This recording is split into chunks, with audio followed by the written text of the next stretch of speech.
What's good? What's up? What's happening? Welcome to another episode of the JCA Sports Podcast here on Facebook, YouTube, Twitter, and Twitch under the John Konabi Facebook page and also under the Star 6 Media Productions. Make sure you guys follow us on all our social media platforms, Facebook, YouTube, Twitter, Twitch, Instagram, and El TikTok. Jose Contreras along with myself. Whoa. What did you just say? El what talk? El TikTok. Oh, that sounded like you said something else, man. Oh, my God. Man, get your mind off the gutter, bro. Jeez. Anyways, yes, we are here. We are live. Thank you guys for joining us for today's episode. We got a lot to talk to you today. We got Bulls conversation. We have Bears conversation as the draft is a week away. We have Cubs and Sox. We hardly talk about baseball here, but man, oh man, it's a story. That's a story in the base and here in Chicago. Baseball is fun again because one team is actually pretty good while the other one is kind of struggling to get good. And we got a lot to talk about. Even NBA playoffs. We'll dive into a little bit of everything here today in today's episode. But first things first, Jose, how are you, man? What's going on, man? How you doing? Long time no see, but I'm back, guys. I'm back. For real. It feels great. I had to carry your show on the main event with your brother Ricky, which was a great show, by the way. First and foremost, it doesn't matter who hosts. Ricky always carries the show. Ooh, yeah, so. I know. I felt like I was being carried. Yeah, Ricky does an amazing job, man. If you guys tune in every Tuesday for the main event on the Star 6 Media Productions and also the John Konabi Facebook page. But let's get started, man. Jose. All right. Let's start with baseball, right? Let's get I'm a little bit excited. I'm trying not to get too excited simply because it's too early in the season. We're barely in the third week of a very long MLB season, but the Cubs are making it tough, man, not to get this super excited. They just had their West Coast trip where they beat the Oakland Athletics, where they swept them, by the way. And they managed to win a series against the Los Angeles Dodgers, which they haven't done since 2014. Damn, I didn't even know it was that long that they haven't won a series in LA. Not even the 2016 Cubs, the one that won the World Series, beat them in LA during that time, during their peak powers, man. Let's start with the question I think we all needed to ask. I know it's 3 weeks. But are the Cubs legitimate contenders? Well, so far they look like legitimate contenders. If they continue to play the way they've been playing, then 100% they're legitimate. They're the 5th best team in the MLB right now, 3rd best in the National League. You have two great pitchers there that are putting ace-like numbers in Marcus Stroman and Justin Steele. Justin Steele, think about this, since July of last season has an ERA less than, I think it's like less than 2. It's ridiculous. Yeah, I think it was like 1.87 or something like that. It's wild. It's ridiculous. Yeah, it's like he's putting up. It's reminiscent of Jake Arrieta back in 2015. That's a good comp, yes. And like I said, Marcus Stroman. Come on, I don't think nobody really understood how much this means. This to this team is how great he's been pitching. And to be honest, I didn't see this happening. I didn't think he was I didn't think he had this type of season in him, but he was, their first day starter for a reason, and you see why.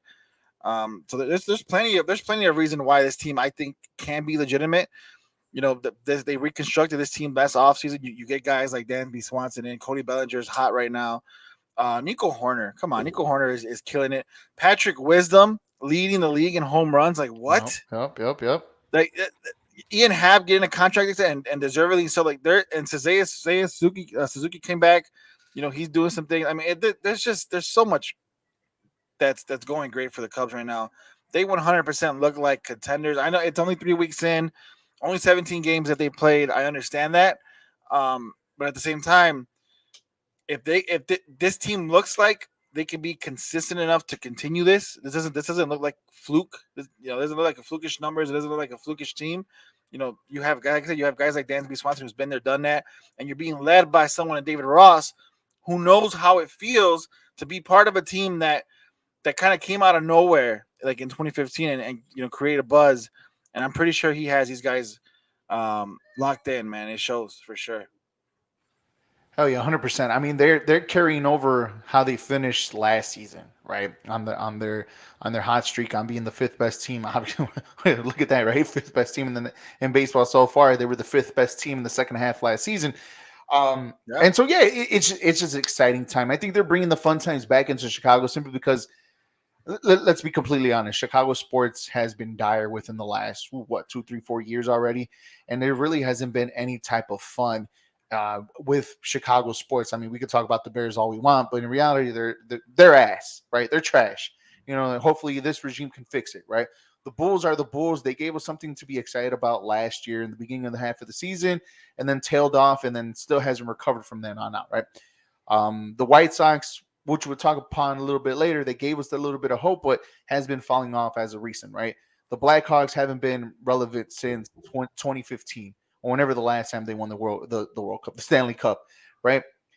I think now the Chicago Cubs, what they've been through, right? First rebuild, winning the World Series, having that little 4 or 5 year gap where they've been successful, NLCS back to back to back, or a championship in between there and playoff runs, and then blowing it all up. It's been dire in the north side, and now with the signings of Swanson, right? Cody Bellinger, who's been hot, Eric Hosmer being, your first baseman, right? These moves that they're making, you're seeing all of this, right? You say Justin Steele being, leading has been the best pitcher in baseball since the second half of last season, right? And to think that they still don't even have Kyle Hendricks, who's the quote unquote their ace, is still on their injured list and won't be back with this team until sometime next month. So you're getting people back in Seiya Suzuki over the weekend in Los Angeles who made an impact right away, who, again, they won the series against the Dodgers, who swept the Athletics. But let's be honest. Anybody could sweep the Oakland Athletics right now, unless if you don't show up that day, anybody could beat the A's, right? But what's most important was beating the Dodgers. And not only beating the Dodgers, they literally were the best team in that series, even though they let one slip away. Pitching is great. Hitting, Cody Bellinger looks like it's the Cody Bellinger of MVP Cody Bellinger, right?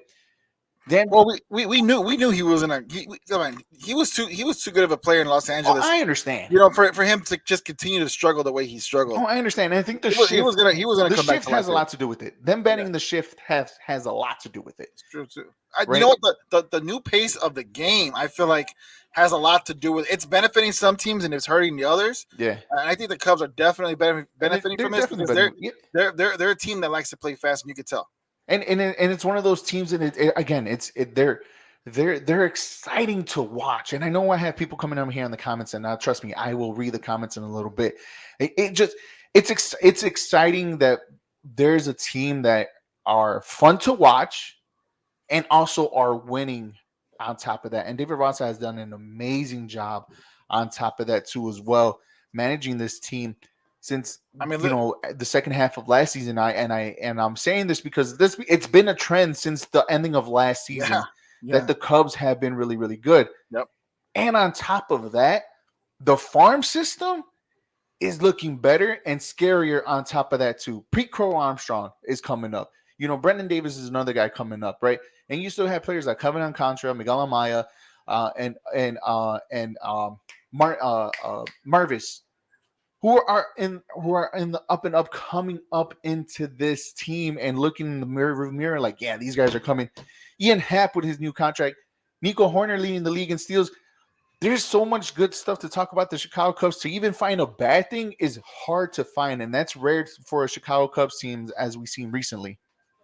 Let's go to the comments. Jose. If you look at the comments, just the buzz that is generating, like you see everybody's excitement, everybody's excited, everybody's talking about the Cubs. This is relevancy that we look for in Chicago. Yes, it's only been 17 games. It's only been 3 weeks, as you mentioned. But when you see quality baseball, when you see a quality team playing here in Chicago, that's going to generate buzz because this city is a sports city first and foremost. And right now the Cubs are proving that they still are the best team in Chicago, man, as far as baseball goes. Sorry, Sox fans, but right now, I'm not saying Sox. Don't apologize. We'll get into it. I'm not saying the Sox aren't going to get back to relevancy, but I'm just saying right now, at this very moment, this is a Cubs town. Don't apologize for that, man. It's all good. It's all good. No, I'm just kidding. I'm saying, yeah, we will talk about it too because it's a more serious problem on the South Side too as well than we normally think. All right, so let's get into the comments. CP, what up, CP? I'm gonna put the link on the comment section if you guys want to join and talk to us too. If you guys don't want to be on the comment section, I'll put the link, or Jose will put up the link. But it says I knew Marcus Stroman would come out of the gate like this. He was hot to finish last year. Again, yes, one of the pitchers too from last year. He said, we can see the NL Central say hot like this. Both and the Pirates look awesome. Yeah, even though what's his name? What's the shortstop that got hurt against the White Sox? O'Neill? Was it Cruz O'Neill? I think so. Something like that. Tony Anaya, what up, Tony? Tony. Justin Steele winning the Cy Young. Ooh, ballsy. I like it. I mean, Dansby taking if we're going since July from last year, like I said, from last season, under 2 ERA. I mean, who knows, man? Yeah.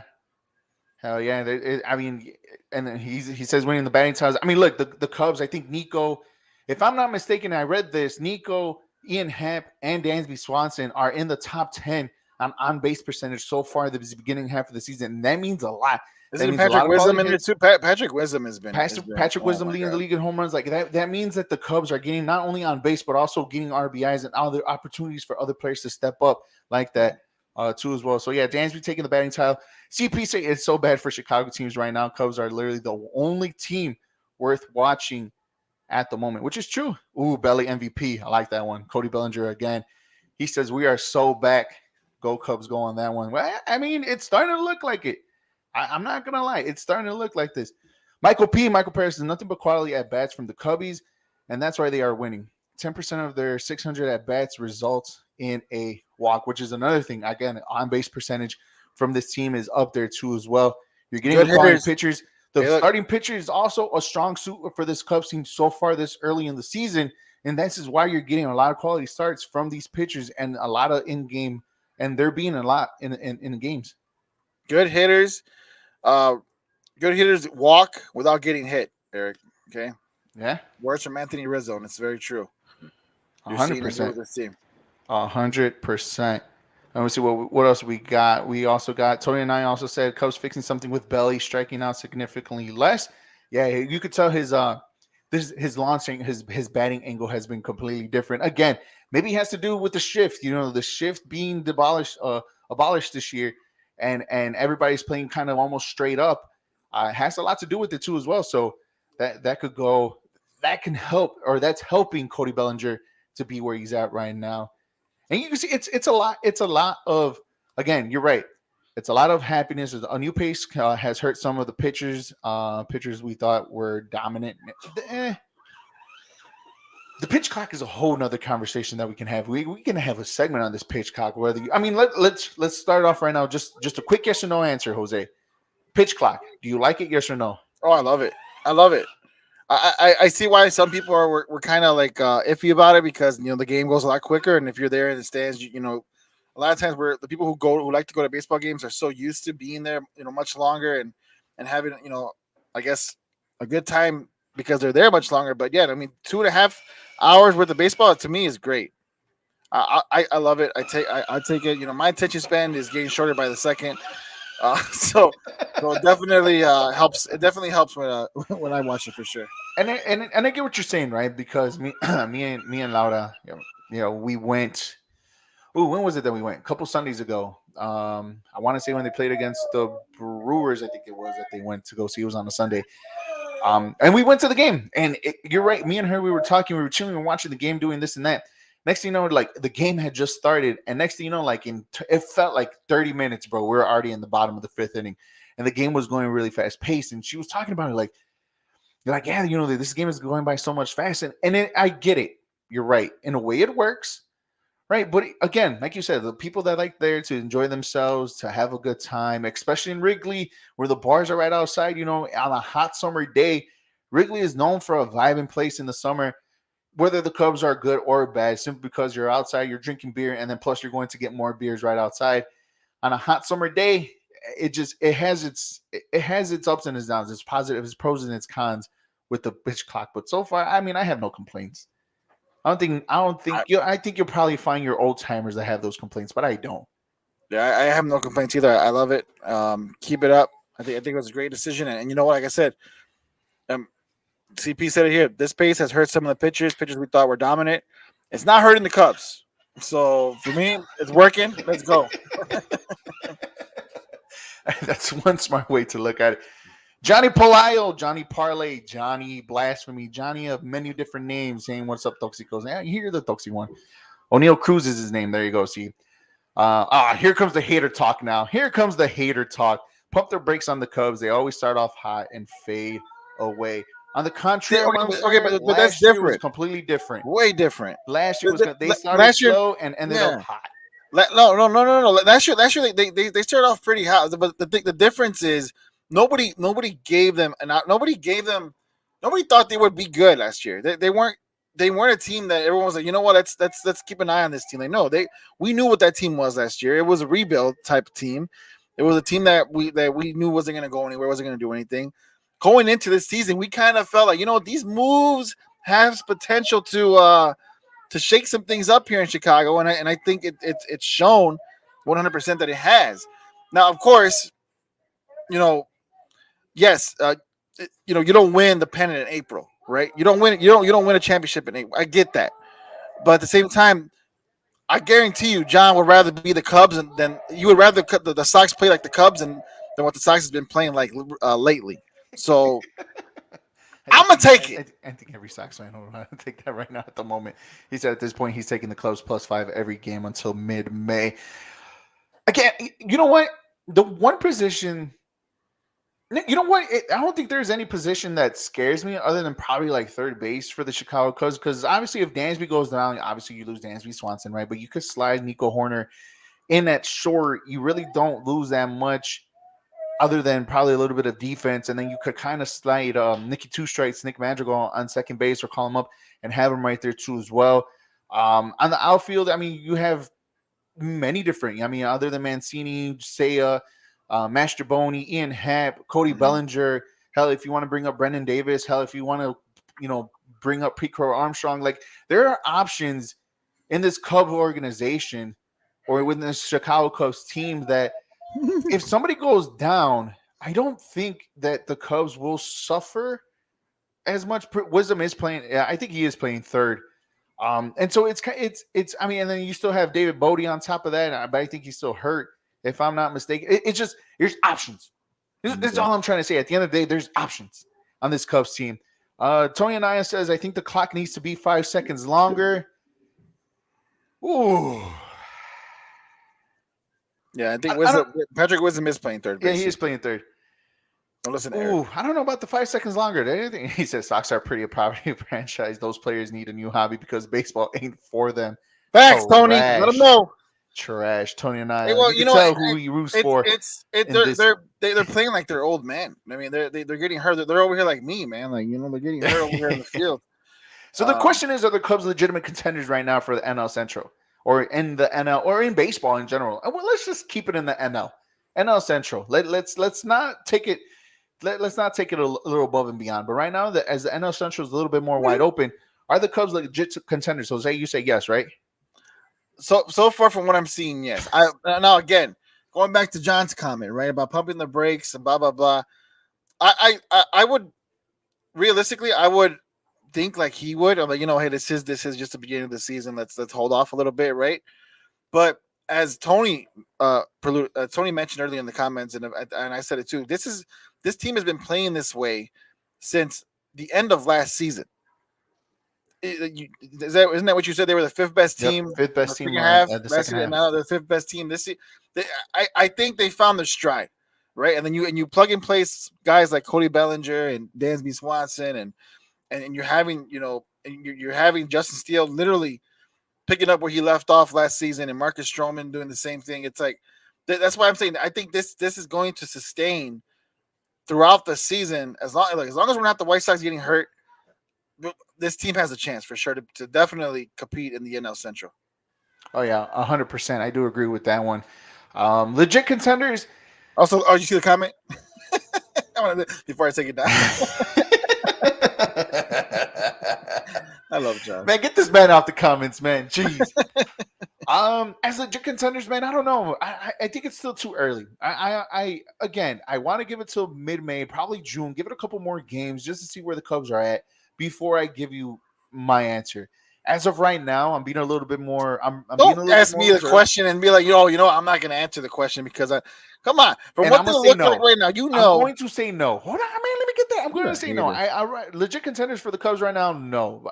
Give me Put till your June, sock and then I'll put give you your an sock answer. shirt on right now. That's what you come on. You're a hater. No, never. I'm not like you owning a Sox hoodie I and don't own actually it. bought a Sox hoodie right there, my friend. I don't own it. That's my Oh son's my hoodie. God, It's my lies. son's. Anyway, so continuing with the Cubs conversation, man. Who's been the biggest contributor in this Cubs early success? Is it Bellinger? Is it Dansby Swanson? Is it is it the starting pitcher? Like, who has been the reason why the Well, Cubs have this early success? to answer your question, the pitching has definitely helped with Marcus Stroman and Justin Steele doing their thing.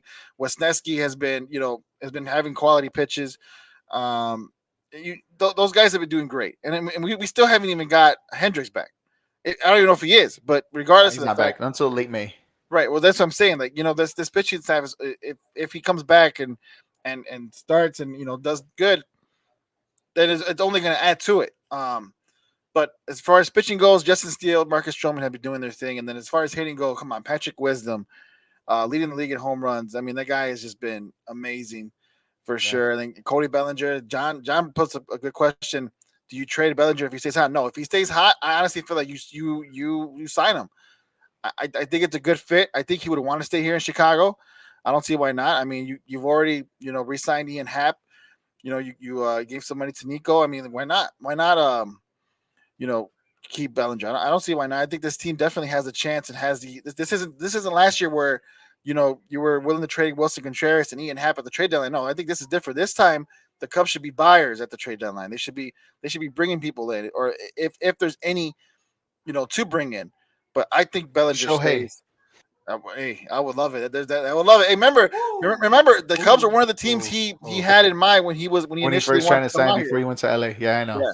Yeah. So who knows? No, let's slow down on that one. That one is a little. But yeah, I don't trade Bellinger, not at all. No, I wouldn't either. I think if this team is rocking it, if this team's either in first place by a few games or behind a few games and kind of has a little bit of destiny in the wild card, I think the Cubs know that their route. This is what they want to do, right?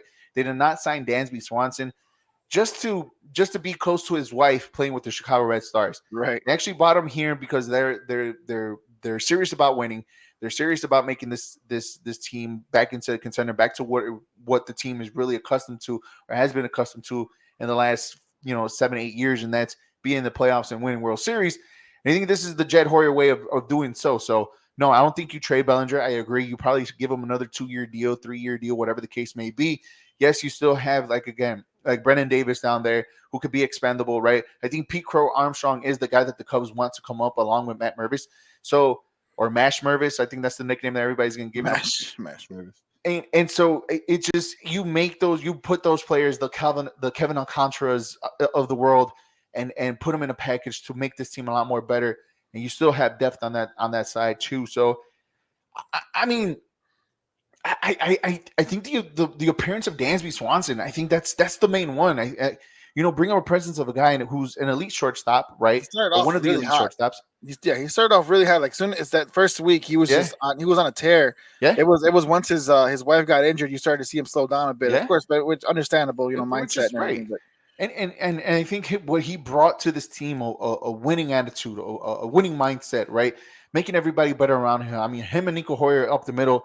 I mean, they're looking pretty legit, right? So I do like that about that. So I think it's the easiest answer, right? Is the Dansby Swanson, but I mean, hey, everybody's doing their part to make this Cubs team how they are right now. And looking at this comment with CP, the Brewers are great. They are really good. And I don't think you and I are sitting here saying that the Cubs are going to win a championship this year. No. I think we're looking at this team that similarly, where we're like, you know what, they're taking a step in the right direction, a step that they should be taking, given the additions that they added and the way they played last season, at least at the end of season. I mean, and this is exactly where we want to see them. This is again, we're not saying they're going to contend for a championship, but definitely for the Central. And if they could compete with the Brewers, I mean, hey, that's good enough. I mean, the Cardinals, we know the Cardinals will be the Cardinals at the end of the day. Right. They haven't been playing consistent enough, but they'll get there.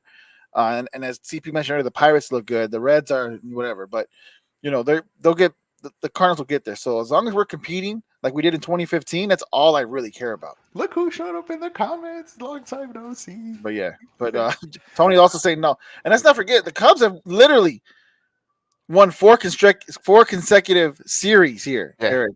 Yeah, they won their series. They're going. They're they play the Dodgers tonight here in Chicago, and we feel it's today. It's a 4-game series. Yeah, they play today. Series. Yep. Today 6:05. They should be playing now actually. As long as rain delay. They're in rain delay at the moment. Sweet. But yeah, they played today against the Dodgers, and we feel confident going into that series. That's especially what we did. Yeah, especially what we did on West Cars. Look who came back, bro. Look what's up, man. Hey, fellas, if this team is in contention at the trade deadline, let's get another strong bat, a strong reliever, and a good closer for the close of the games. And I think we might be looking at October baseball. You know what? I mean, hey, look, resources are there, right? The team is there. Yeah. As of right now, the Cubs, they're ahead of schedule, on where they wanted to be or where they originally thought they were going to be, right? Again, this is May 20th, right? We're only 3-4 weeks into the season, man. April 20th. April 20th. 420. Happy 420, by the way, for all you guys who. Man, you know what? I didn't even make that correlation today. I'm not gonna lie to you. That's how you know I don't smoke. But I totally forgot about that. Same here, and I just saw it right now. I'm like, oh damn, for real, it's 420. Anywho, it's exciting, and I think you're right. I think we just need to slow down, but it's great to see that the Cubs are finally back, and I think us as Cubs fans, but at the same time, it's the only thing that's fun, and it's the only winning team right now at the moment that's excited to watch and are good at the same time, like CP alluded to, or I forgot who it was who alluded to earlier. And it's like it's just fun to see. And the last question before we move on here on the JCA Sports Podcast is, can they keep up this consistent play, Jose? Do you think the Cubs are good enough to keep this week in, week out, month in, month out? Unlike John said that by May, the wheels are going to come off and they're going to trade everybody. In a long season like the baseball season is, they're going to have ups and downs. So they're not always going to be as consistent as they are now. So of course, there's going to be there's going to be times where they don't play as well. Well, there's going to be a stretch where they are struggling. Of course, that's every team. I think the Sox are going through that right now. The Cardinals are going through that right now. But eventually, it is going to switch. But I still think this team has enough, and the quality of the guys on the team is enough for them to go back. You know what I mean, to their winning ways. I think it'll be consistent enough for us to compete, like I said, for the NL Central to make it into as a wild card maybe in the playoffs. But 100%, yeah, for sure. But I'm not gonna sit here and say, oh yeah, no, they're gonna continue this the entire season. No, we're realists. We know how this goes. 100%. We've seen plenty of baseball in our lives, so it's like, yeah, it's gonna switch. It's gonna switch eventually. But I think this team definitely has what it takes to at least get right back to where they're doing now. Baseball is a 257 game series season, man. So it's just kind of like there's a lot of games left. So you're right. We're only 3 weeks in. Can they? You know what? Consistently, I think they can. Right. Whether if they win or lose series, I think if they just even look even somewhat better or somewhat good in those games, that they even if they are competitive, you're gonna get your games where you get blown out. All right, cool. That's fine. It's baseball. It happens. I mean, last year I think the Cubs won 21-0 against the Pittsburgh. Nice one against the Pittsburgh Pirates last year. They won 21-0 here in Chicago. So it is bound to happen that they're going to get blown out in some of these games. And it's baseball. It happens. Everybody has a bad day in office. So if they're in, let's say out of this 2,679 games of the MLB season, if they're in 85% of the games of the season, I think the Cubs are going to be in good hands. That's playing consistent. If they play, 80-85% of the games, hard and tough, and are in contention in most of the games. CP says Dodgers and Cardinals ain't the powerhouse from years past. It's about to be the Braves and the Brewers. Now I see no reason why the Cubs should make the postseason with a damn near 6 guys batting 300. And that's true. Yeah. And you're absolutely right. I mean, the Cubs are there. They do have, 6 players that are batting average over 300 and more on this team so far. All right, we hate to be the Debbie Downers here on the JCA Sports Podcast. Guys, make sure you follow us on all our social media platforms, Facebook, YouTube, Twitter, Twitch, and TikTok under the Star 6 Media brand. Our shows are live All our episodes are live. All our podcasts are live here on the StreamYard app. And the link still hasn't even been on here, Jose. Jeez, I got it right here. But you can also watch us. You literally said I'm gonna put the link up, and I did say that, didn't I? My bad. So. I didn't mean to put you under the bus, bro. My bad. But you can follow us on, you can join us if you want, instead of being on the comments, which is cool. If you like to be on the comments, like Jose, like CP, like Tony, like Carbs, and everybody else who's been joining us through the comments, you can too as well. That's another way to join us. But the link is on here for you guys to join us if you guys want to talk to us too as well. But let's be Debbie Downers for a second, right, Jose? And the Chicago White Sox are having the complete opposite season. Going the opposite direction of the Chicago White Sox, man. They still haven't won a series so far this young season. In this 3 week, they have not won a single series. They've tied one with the Houston Nationals in the first series of the season. And more injury problems, man. Jose, is this Chicago? Is this more than just injuries now? Or are we still using the injury bug excuse? A lot. Last year when we were talking about this, I was one of the guys who blamed Tony La Russa. I was like, there's something about this coaching staff, that the first 2 years that he was there, or the only 2 years he was there, they had these injury bugs, and Tony La Russa's gone, and yet they're almost going through the same thing, but not really. It's not necessarily the same as last year because it's it's not like a whole bunch of guys are going down, like they're not dropping like flies, but. Because the only reason why it's so significant this year is because of the last 2 years and how much of it was an issue, if that makes sense. Tim Anderson getting hurt the way he did should have never happened. John said it last week. Their third baseman looked like he didn't know what he was doing. He looked nervous, like a nervous high schooler. He didn't know how to pick off someone running to third. You have guys like you just have people getting Eloy. Going down, and then Moncada, and these were guys that were hitting pretty well. So it's bad luck, man. I don't know how else to say it. I really don't know how else to say it. It just seems like they're just going through bad luck right now. And this team is talented enough to where once everybody does come back healthy, and hopefully they do, they'll be right back in it. But until then, that's the thing. The question is when. When will they come? When will this team finally be healthy enough to compete? Because it's not working right now. And even if they are healthy, Jose, right? And even if they find this magical healing fairy somewhere where they can stay healthy and produce, is this team even good enough to compete? Yeah. In the AL Central, which is still wide open, right? The AL Central is still wide open.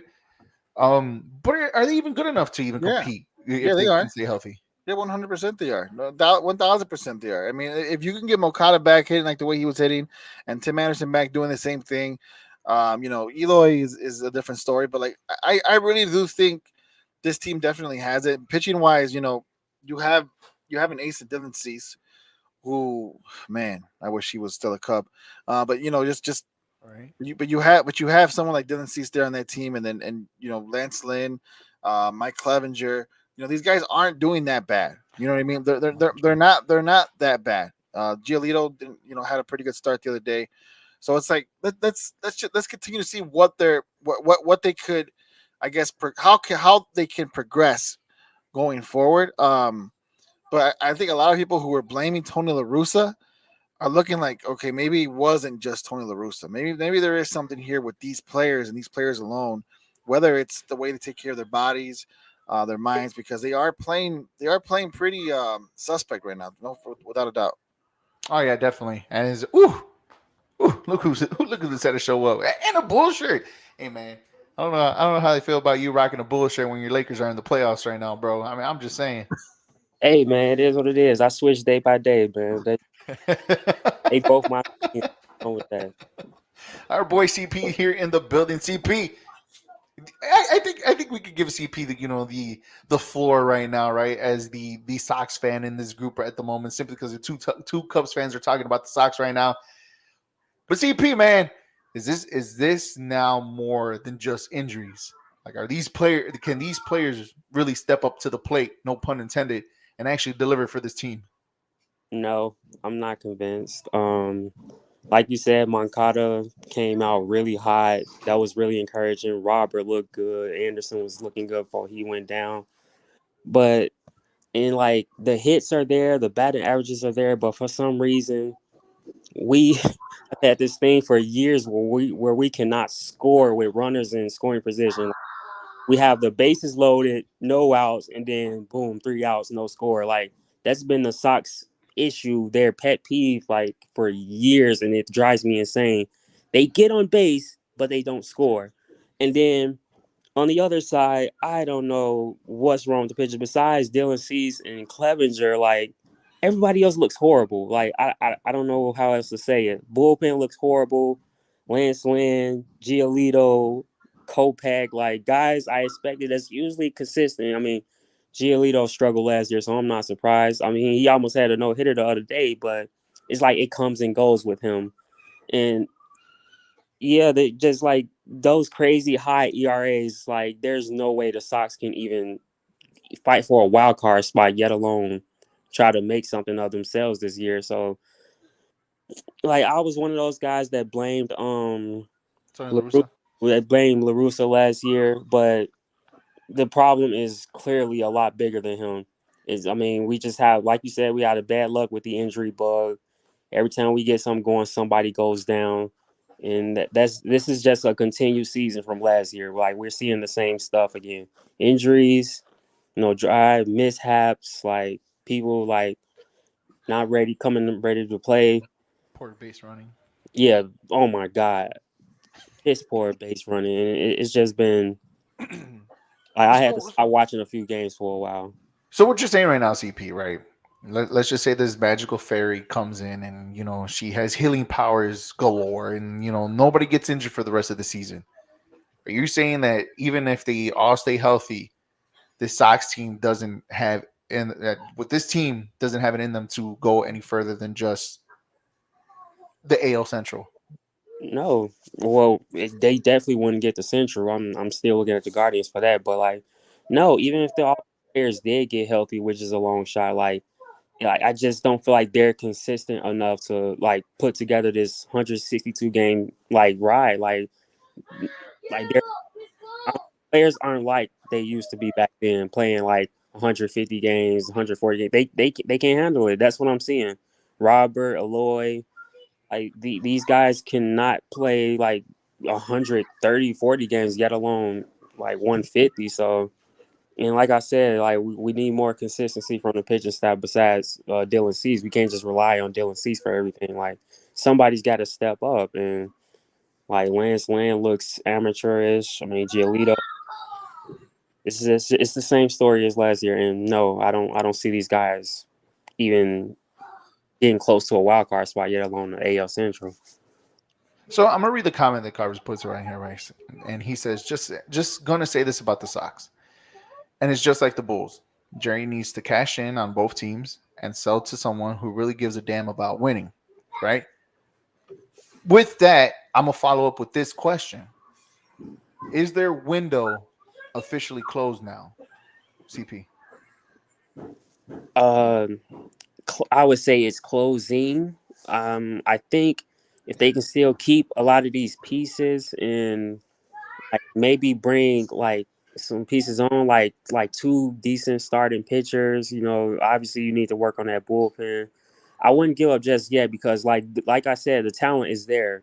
Tim Anderson is talented. Luis Robert is talented. Eloy, he's capable of a 30, 35 home run season. Like it's just all about staying healthy pretty much. But like the talent is there, and you see what Moncada is doing. You saw the start that he's off to. Like I'm one of those guys that have not forgotten about. I think it was the 2019 season. Moncada had a really good season, and then he struggled since then. But like, yeah, I still believe in this guys. That's why like after what I seen from the wild card years, I mean, yeah, we got our ass kicked by the Astros, but like the talent is there. We just haven't been able to put it together. And it's whoever said that about the owner, like, starting to kind of agree with. So Jose, same question applies to you, bro. Is their window officially closed? No. It's not definitely not closed. Like I said, all they really have to do is get healthy, and like I said, this team is talented enough to to at least win some games, win some series, turn it around. It's just what looks grim is that we don't know what Pedro Grifol really is as a head coach yet. As a manager. I mean, we don't know what he is yet because he's literally dealing with injuries and calling up guys and trying to fill spots, and it's not benefiting him right now. So we don't know exactly what he is or what he can be as a manager until they play healthy. And I think the same. I could say the same for Tony La Russa. The only thing about Tony La Russa is that he had his own issues. But as far as Pedro Grifol goes, what can he do? To help this team, improve. But we're not going to see that until they get healthy. And once that happens, I'll give them an honest grade. But as of now, I honestly just think it's bad luck. But now we're right. It can't be just bad luck because this is already going 2 years of bad luck. Like this is like they walked under a ladder on Friday the 13th and it has like 7 years of bad luck. It's like they stepped on a crack. It's like they broke glass on Friday the 13th. Right? But the thing is, when you see these guys play, like when you see Tim Anderson play at the beginning of the season, and then you see Moncada, you start to see, okay, we know what these guys are. These guys can play. These guys can rake. But then when they start going down, it's like, okay, what the hell's going on here? That's the issue. It's like why is it that they're getting injured so much? Why is it that they're making mental mistakes like they did when TA got hurt? Why is stuff like that happening for them? To me, being a leader of men, of people in the past, through jobs, managers, it's all about mindset and how it's about the environment you create for your team that you have, and I just think maybe there's something there as far as these players not wanting to put in the work, or maybe just they're not doing that extra, eating extra or healthy. I don't know what it is, man, but like there's definitely something to it for them getting injured all the time. I definitely something there for sure. I mean, obviously as an athlete, right? Your best work if you put in your preparation and doing this and that. And then I do agree with you 100%. Because some of the fault, you're right. It can't be just on Tony La Russa. It can't be on Pedro Grifol. It has to fall on some of the players, right? And the players have to take responsibility for some of the issues, if not most of the issues, because they're the ones that are playing the game. So it can't be just only bad luck. I honestly think that these players have already capped on their talent and already capped on their position where they needed to be simply because and that COVID season for 60 games, they were the best team in baseball for those 60 games, right? And then they could just couldn't carry that over on an actual long season, right? And then losing Jose Abreu, you're talking about leader of men. You lose your leader of men in that locker room, and now everybody's fighting for that position, right? Tim Anderson can be that guy, but I don't know if he is that guy, right? Luis Robert can be that guy. I don't know if he is that guy. And especially if you're talking about these type of players like Tim Anderson and Eloy Jimenez being those type of guys, or Johan Moncada, those guys are there, but they're there, but they can't even really sort of kind of prove it that they're leader of men in the locker room when they can't really be on the field and actually prove it, right? Because you have to do it both ways. You have to prove it in the locker room, just like you have to prove it on the field. But when you're constantly getting injured, there's a point to where it's like, okay, it just cannot be bad luck. I think these guys can't really be prepared to play 100 and some odd game season that the MLB really is, and put it on a consistent day in and day out basis. I get it. Look, I thought Tony La Russa was the worst decision for the Chicago White Sox as a manager, and I stood by it the day that they hired him. And to me, I think he brought back the organization a couple years, right? I thought that they should have just kept Ricky Renteria for one more season just to see what he could do for 100 and some odd games. I think that would have been the smartest thing to do. It's almost damn near the same thing, and then you still get the same result. As for their window, I think their window is like one of those windows that doesn't have hinges that you open it up and it shuts right back down. I think that's the window for the Chicago White Sox on how quickly this window had closed on them. Because I think it's true. Those same windows do have there is some times where they stay open there. You know what I mean? There is some times. You're absolutely right. And their time was 2 years ago, and now it's come crashing down. And the only way you can fix that window is by going through it and blowing it up. You being you, knowing how you feel about the Sox, you're never going to give them the benefit of the doubt. You're never going to give them that glimmer of hope. My guy, last year I said the White Sox were going to win the World Series. Stop. No, you run the tape. You said that day one and day two, you were already going back on it. No, I don't want to hear that. You're so quick. Thank you. Somebody has to bring some legit unbiasedness to this show because this window's already closed, guys. I'm sorry. Right.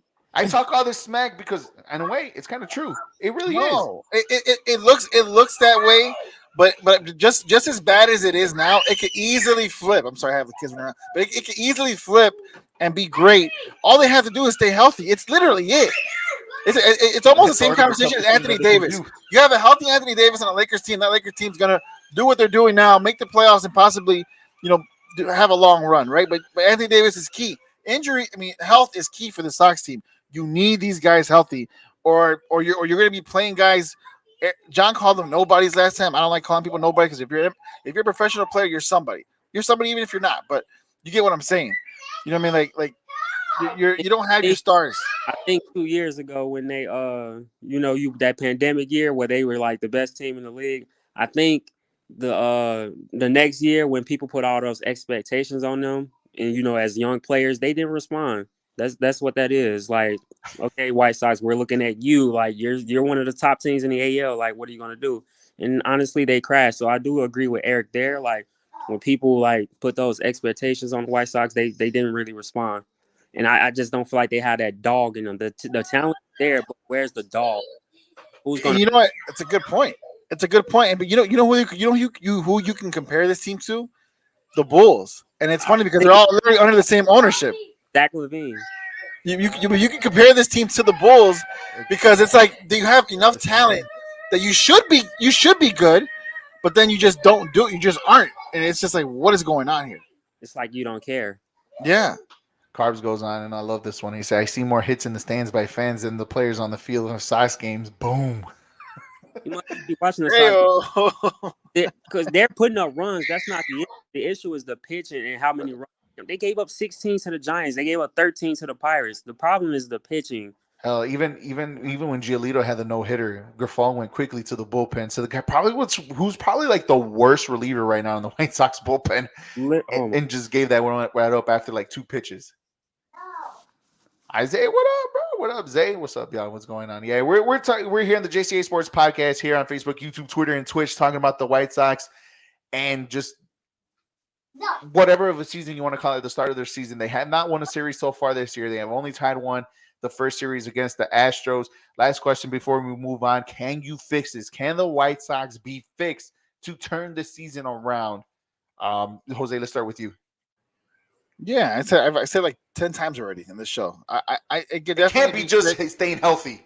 Well, honestly, Eric, but that's basically it. They have enough talent to do it. But here's the thing. This is what I would acknowledge, right? If this is another year similar to last year, where you barely make the playoffs or maybe not at all, right?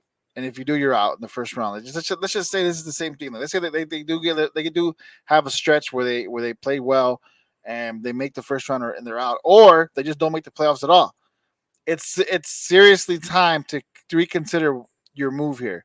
Then I would be like, okay, this team, this window is completely shut, and it's time to either rebuild or blow it up and try again, or do what the Cubs have been doing. Look, I'm not trying to go back to the Cubs, but this was a quick turnaround. It wasn't really that long. Once they traded the core pieces of that 2016 World Series team, then Jed Hoyer was really able to do what he wanted to, and you're starting to see that come to fruition. At least the first step of it, right? The Sox will have to do something similar. Just kind of get rid of this core, keep who you want. Maybe time to move some pieces around and retool similar to the Cubs did, because you still have enough talent to do something, but you just maybe have to plug and play certain players. But otherwise, yeah, I think they can, but I got to see it. CP, can they get fixed? Can the Sox be fixed? Oh yes, I mean it's an extremely long season, long ways to go. We're only about 20. We still got a good 5 months to go. There's plenty of time for them to get healthy. Like what Jose is talking about, I'm totally in rebuild. I do not want to go through another rebuild. I went through that 16, 17, and like you keep the few stars on this team, and you reconstruct the team. Yeah, retool. There you go. You're right. Retool. Please, a rebuild as blow it up like Trey Anderson, Trey Robertson. No. I say you keep someone like Tim Anderson. Like I said, you do what Jed Hoyer did with the Cubs. You just retool, get some players that'll that will stay That healthy. wasn't a retool. He blew it up. What you talking about? Well, He but it was so sent quick. everybody away. But the thing is, he got rid of players that were already on the decline, so it wasn't really a complete rebuild. You got rid of players that you were supposed to get rid of that weren't really playing up to their standard. Rizzo wasn't Like the same. Bryant wasn't the same. Baez was a shell of himself. I'll give you Brian. I give you Brian and I give you Baez and Bryant. I'll give you that one. Rizzo's been tearing it up ever since he went to New York. But okay, right, but he wasn't playing that way in Chicago. No, Once Mr. he left, Consistency was there, bro. No, No. there was- Don't give me that. Eric, come on. No. he wasn't playing as well as he was playing in New York here this last year in Chicago. We know this. Otherwise, we would have signed him. We would have re-signed him. We would have gave him the money he wanted. But because he wasn't playing that consistent, they moved him. And once he has a change of scenery, then you start to see the Rizzo you're seeing now. the only consistent guy was Contreras.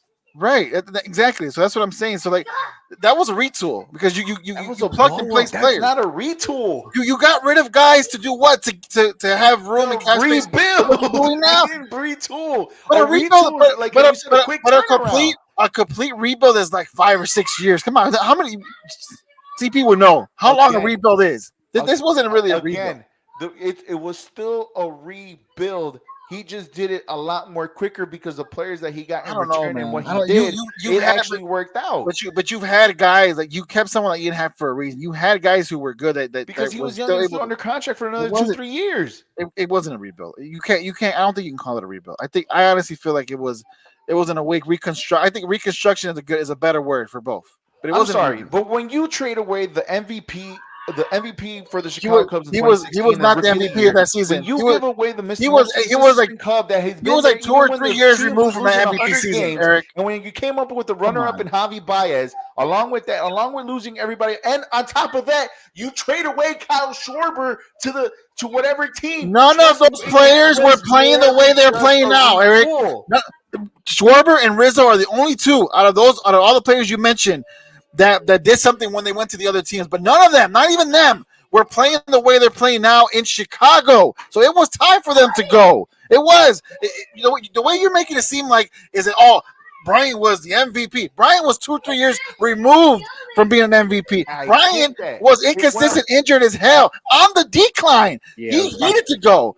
Schwarber wasn't playing as well as he was playing now in Philadelphia. Come on, man.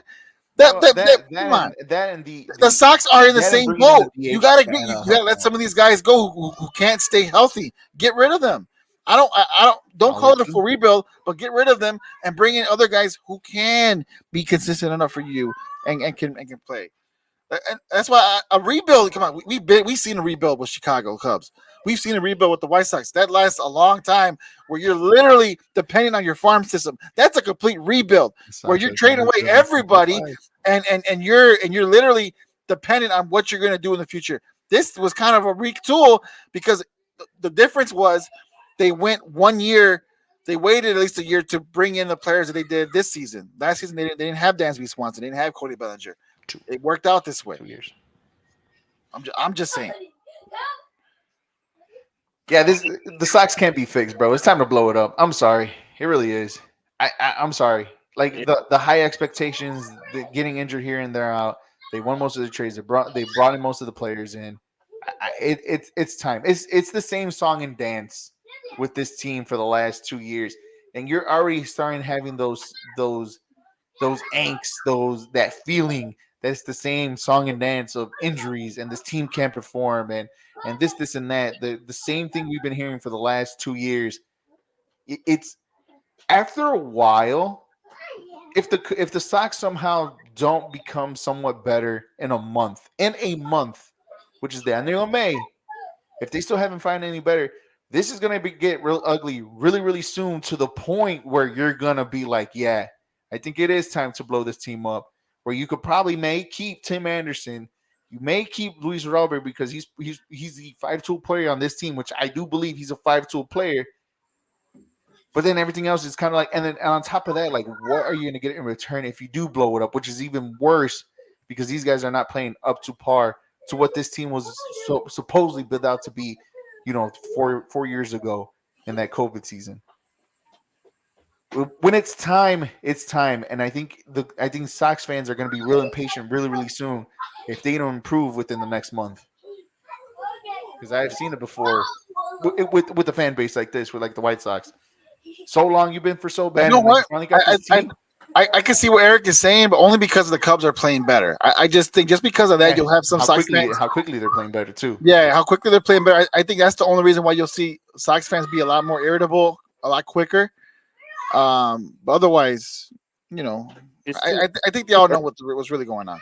it's definitely too early to say. Can we wait like 2 months and can we look at these two teams in June and see if we See, we could do that with the Chicago Cubs. We can easily do that with the Cubs simply because it's the first year. You we can can't do do that this with for the the White Sox. Sox because it's already been 2 years in the making of the same shit. Literally for the past 2 years of injuries and inconsistent play, and you're already starting off the year with injuries and inconsistent play. You can't wait 2 months. This turnaround has to be quick, and everybody has to come back flying at 100 once everybody is back. You can, Eric, to but save you the can't. season. But you can because you have a new skipper and Pedro Grifol. Like I said, you got to give him the opportunity. That and just see is what he's able probably to the do. only thing that is saving them. But let's be honest, it's still the same players from the last 2 years, guys, minus Jose Abreu. Let's be 100% here. It's the same players minus Jose Abreu. You can't tell me that this is not the same song and dance like I've been saying for the last 2 years. Just another different manager. Again, another different manager within the last 2 years. We waited with Tony La Russa, or they waited for Tony La Russa. The Sox waited for Tony La Russa because he was a Hall of Fame manager, because he was this and that. He was a World Series manager. He was a Hall of Famer. They waited. They were patient. Nothing has happened, and they started the season where nothing has really truly happened, guys. Come on now. Let's be honest. They don't have 2 months. They don't have till June. Sox fans don't have till June. They literally have until May 20th to finally fix this or to turn this around, to at least salvage the season before everybody's, like the Sox fans normally do, stop showing up to what's it called, guarantee rate field now. Come on, guys. Let's be completely honest here. I'm not trying to be because I'm a Cubs fan. No, it's the God honest truth. Like you can't not be patient anymore with this team. You can't. The JCA Sports Podcast here on Facebook, YouTube, Twitter, and Twitch. Guys, make sure you follow us on all their social media platforms. Like I just mentioned, make sure you hit the little bell to get notified when we are live. Not just the JCA Sports Podcast, but the EAFP, Only Football, and all the other podcasts that we have under the Star 6 Media brand. All right, guys, let's make this really, really, really quick. See, I think that, you know what? Cars brings up a good point. I think if they really wanted that manager push, I think Ozzie would have been perfect for one season only, to actually turn this team around. I think no matter what he comes with, I think Ozzie Guillen would have fit perfect with this team. I would have definitely been okay with that. I would have been. I'm not a Sox fan, but that would have excited me. I would have hated it because I knew the Sox would have at least been responsible, because there's not been a manager push or a manager, whatever the saying goes, with a new manager coming into the club. All right, guys. I guess again, from bad to worse, we're talking about the Chicago Bulls here, and their season finally ended a couple weeks back in the play-in tournament. We haven't been on since, guys. So what are your thoughts about the play-in and the season, CP? About what you would probably expected. I mean, it was looking like play-in from the jump, and even if they did make, I do respect the way that they played in the play-in. Of course, they against me, but I mean, the fact they beat Toronto the way they did, even though Toronto missed 18 free throws, that should have been a blowout. And the Bulls found a way to get that alone. Gives me a little hope that maybe if the Bulls can make some type of a few signings in this free agent, hopefully. I mean, I think Lonzo here. You're going to have to bring in a point guard. If the Bulls don't make any moves, then I can't really be excited for the next year, because it's just going to be the same story again. But I don't know about Billy Donovan, to be honest. I just don't feel that they played a little better toward the end of the year, but I still saw the same mistake over and over, and I just don't feel like the Bulls players respond to him the way they should. So we gotta see what happens over the summer for Chicago. If they don't reconstruct this team, just like talking about the White Sox, reconstructing their team, if they don't make any type of moves, bring in some type of point guard, hell, I'll take Kyrie Irving at this point. I'm sorry, but I would put somebody back there to try to help it. Hey, Jose, so what are your thoughts playing in the season overall? I agree with what CP said. The way they played against Toronto was great. That the feel, that playoff type feel against Miami is what something I missed. Something I haven't really felt with this Bulls team in a long time. Last year they were legit in the playoffs, but I didn't feel what I Mm-mm. felt these last two playing games last season when they played Milwaukee. It was completely different. The Bulls stumbled into the playoffs last season. They were literally on the worst streak in the ever going into that series against Milwaukee, and it was the complete opposite this time going into the play-ins because you had guys step up. You had Zach LaVine had a hell of a month in March. He to me he looked like he was playing up to his contract. Mm-hmm. That last month up into the play-in. I get it. He didn't really do much in Miami, but they knew who they had to. They knew who they had to take care of, and that was LaVine. That being said, very interesting to see what AK does this offseason. You guys already know how I feel about Billy Donovan. He's a great coach, but with the type of players they have on here, you're CP said it good. They don't respond. They don't respond well to him. You know what I mean? Maybe I think they need a hard coach, a hard nosed coach, someone like Tom Thibodeau, who would put them in their What place. Thibodeau doing for New Yeah, York? I mean, I'm just saying, who would put them in their place. You know what I mean? That being said, the only way I would see Billy Donovan, because they did extend. The only way I see it working is if they retool. Maybe someone like DeMar DeRozan's got to go. Maybe Vooch does have to go. I don't know, but it's who you put in place and what type of style of basketball you're going to play is what's gonna either hurt or help this team. And you legitimately need a point guard, someone legit to replace Lonzo. Because I'm not even going to worry about Lonzo coming back because at this point, for They already what? ruled them out, so you don't have to worry about that. Right. Knees, man. That's what I'm saying. It's over with. You know what I mean? So it's like, get us another point guard. Look, we have a 1.7 chance of getting Victor Wembanyama, right? Yeah, if they would have missed the play-in, we would have had an even better chance. A better chance, exactly. That's why I was Team Eric with that whole I get it. I get it. I get it. I understand that. But I did too. I stopped caring after that. We had the same chance when we got Derrick Rose, boys. So who knows, man? Maybe the NBA fixes it. They know they know the NBA is better when Chicago's on top. Definitely not. You know what I mean? So maybe they fix it. I've always felt these lotteries been fixed anyways. You know what I mean? It's not going to happen. Chicago is in dire need of a star. So come on. I'm sorry. Victor Wembanyama is not Derrick Rose, bro. I'm sorry. It's not. No. Sorry. I know. But I'm just saying. All I said they have the same exact chance. I get that. That's all I said. I never once said he was Derrick Rose. All I'm saying is that he's a star. He's a star. That's all I'm saying. The Bulls wasted my whole NBA season. It was a waste of time watching them. It was a waste of time even cheering them on. It was a waste of time getting excited. Even towards the tail end when they started playing better and making the play-in game, when I really wanted them to go the opposite way because of a better percentage to get into the draft lottery, to get someone better, to help this team get better, to keep their first-round draft pick and not give it to the Orlando Magic. Instead, they wanted to start playing better and make the play-in tournament and give you guys false hope. I was actually kind of angry watching the Bulls playing the two games against Toronto and against the Miami Heat. I'm not going to lie. It pissed me off. It pissed me off because they wasted 82 games of the season. They couldn't play like that at least for like 6-7 more games to be above 500. And they decided, yes, again, the better team prevailed against Miami. All right, great, cool. It is what it is. I understand that. But I was texting the guys throughout, like I was angry at the Bulls playing how they were playing against Miami Heat that day. I was hate watching the Chicago Bulls because it was like they wasted my time just for that to happen. So I could really care. You know how I felt about the whole Zach LaVine situation. And you guys, I've been very clear since day one since he signed that, right? And it's what can they do? Well, they really can't do anything now that DeMar DeRozan is now going to be up for a contract after next year, and the Bulls could sign him for $144 million. Mm-mm. And it's like, okay, so to be honest, it's like you gave that money to Zach LaVine. Jose said he started playing up to his contract in March. Okay, what happened in February? What happened in January? What about December? What about November when the season started? How about back in October when the first NBA season started tipping off? Why couldn't you play it up to your contract back then and continue throughout the whole entire season?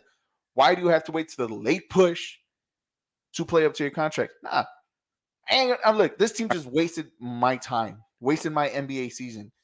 I'm having more fun watching the Sacramento Kings playing the Golden State Warriors. I'm having more fun watching the Phoenix Suns than watching the Chicago Bulls. And it's stuff like that we don't, or the next generation doesn't get to see the Chicago Bulls because other teams are better than the Chicago Bulls by country miles. Country miles. I'm talking about they're already on another side of the world type of far away how the Bulls are from competing with the NBA. From the NBA. So no, I don't care what you do. This team cannot. I don't care. Billy Donovan can't change it. You know, re-signing DeMar DeRozan can't change it. Losing Vucevic, it is what it is. He's a walking double-double, but he doesn't change anything on the defensive side of the ball, right? Carter's going to say he wants to re-sign DeMar DeRozan and his daughter, but he wants a new coach, a real power forward, someone that can protect the rim. He's fine if they let Vooch go, get another center. He wants to re-sign Andre Drummond. Let him start, and then whatever you want to do with Kobe White. We're in this situation. Our best shooter is Kobe White. Like, come on now. Like this Bulls team is ass. And the only way you fix it, I don't give a damn how you do it. We have to see AK build this from the studs because this retooling, what's a real retooling, is not going to work. Especially with that contract that they gave Zach LaVine. So you want to rebuild?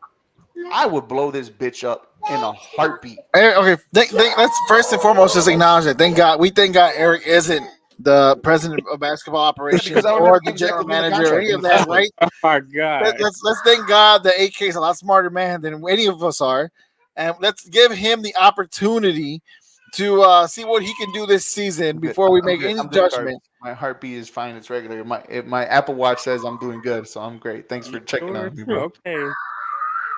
So yeah, I think the Bulls definitely can turn it around. They just need the right players. And like I said, who's out there? That's the real question. Who's out there? We'll find out. This team. But that's not, that question isn't for us to find out. We'll let AK deal with that. Okay, because again, bro, we could just look it up and but in the NBA is a lot easier to turn around than it. Look, but in the NBA, it's a lot easier to turn it around than it is football, than it is baseball. It's a lot more easier to turn around in the NFL than it is basketball.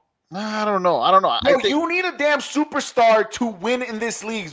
You need a great player. You need a great player to turn it around. The Bulls don't even turn into a superstar. You don't get exactly, but we didn't expect DeMar DeRozan to come and play the way he played. So it doesn't. You could bring in anybody and this team, and if they have a hell of a year, then you know what I mean. Like it's a whole different story. So let's let this play out the way it's going to play out and see exactly what can happen because you never know. Maybe someone like Kyrie Irving comes over here. Maybe someone like if Westbrook's been playing well in Los Angeles, maybe he brings that over here. I don't know, but I'm just saying. But maybe something like that happens, and this team does get your don't. But I'm not gonna sit here and just be like, oh, they need to blow it up. No, Yeah. let's wait and see what can happen, and give them the opportunity to switch it up. Because I might say if everybody definitely hopped on the AK bandwagon when he traded for Vooch, when he signed DeMar, everybody started saying we finally got a real GM, we finally got the real deal. Can we give the man a chance to make moves? Like he just got here, Eric. Like I'm not gonna overreact. The Bulls were. And I understand that, and I get that, CP. And he did a fine job. He did a great job the first year he did it. Bringing in Lonzo, bringing in DeMar, trading for Vooch. Like the team was flying high when everybody was healthy in the beginning of the season. What really killed him, what really killed the Chicago Bulls, what really killed this whole entire feeling about the Bulls coming back is the fact that he did absolutely nothing the year after when Lonzo wasn't going to come back quick. You didn't get another point guard on top of that. You consistently preach cohesiveness, and that cohesiveness was what we saw the tail end of the season, like Jose said, stumbling into the playoffs, losing bad to the Milwaukee Bucks, giving us one good game that you stole from Milwaukee, and then yet you come into the season the same way you ended the season. That's what killed the whole entire thing. Oh, and by the way, you gave a guy who barely cracked top 30 of the best players in the NBA a $200 million contract. Oh, but you guys wanted because that was the only way that the Bulls can keep the players, do this and do that, do this and do that. Like y'all preach that. Like I gave you guys that platform. But this is the result that we got. That these guys, Eric, but the whole entire season. It's only Eric. What pisses you off is the fact that they gave Zach LaVine that money. That's because it really did not. That's the only issue here, Eric. That's the only issue, Eric. It's that's the only issue here. How many times have we said Zach LaVine has not played to this contract in this podcast? Look. This season was better than last. This season he played. He only missed a couple games. Every game they won this past season, he played. The last month for the veterans card, I got you, bro. I'm starting training. Just let me know if you need a goalie for veterans. The last month of the season showed you that he was on the right direction. If he could just continue that, but where was this in February? Where was this in January? Where was this in December? Stop it. It doesn't matter. Okay, it matters because it matters between the 6-7 games swing to become it goes the same thing. But it goes the same for Marcus Stroman last season. Marcus Stroman came hot last season. Now look at him. What you're doing is you're giving this guy a pass because it's his first year of his contract. Yes, he deserved this contract. Yes, he's been with the Bulls for the past 7 years. Which, by the way, he hasn't done diddly squat while he's been here. The team has been bad since he's been here. Eric, and yet you can say the same for so many guys who get their contracts. Eric, hold on. He's been here for the past 5 seasons. Eric, you can say the same thing for so many different players, though. When Kevin Durant got paid, he gets injured. It's not. It shit happens. Durant. Come on, man. I'm just saying he can change a game. I'm just saying that it happens to everybody. Give LaVine another year, and then you can judge him exactly on what he needs to do. I'm not saying he's Kevin Durant. I'm just saying it happens to everybody. Let LaVine play another year and see what he can do. Because if you look at this, the end of this season, he started to show you what he can become, and if that goes into next season, and he starts off hot, then we're talking way different here. Then you would be quiet, right? So let's give him the opportunity. Yeah, I'm not ripping. I'm not going to totally it was a bit of a struggle year for LaVine, but I mean, you look at the stats. I mean, they're damn near close to what he put up last year. So I'm not going to knock him on that. Like his play, if you watch the highlights, his plays were a lot harder than last year from when he lost Lonzo Ball, bro. He has to work so hard to get a basket because they don't have a point guard. I'm not ripping Zach LaVine until I see him play bad with a legit point guard on the team. LaVine looked amazing when Lonzo was there. DeMar looked amazing when Lonzo. I'll give you guys that. You're absolutely right. I'm not going down against them. I mean, there's a few free agents in here. I see Van Vliet. I see D'Angelo Russell.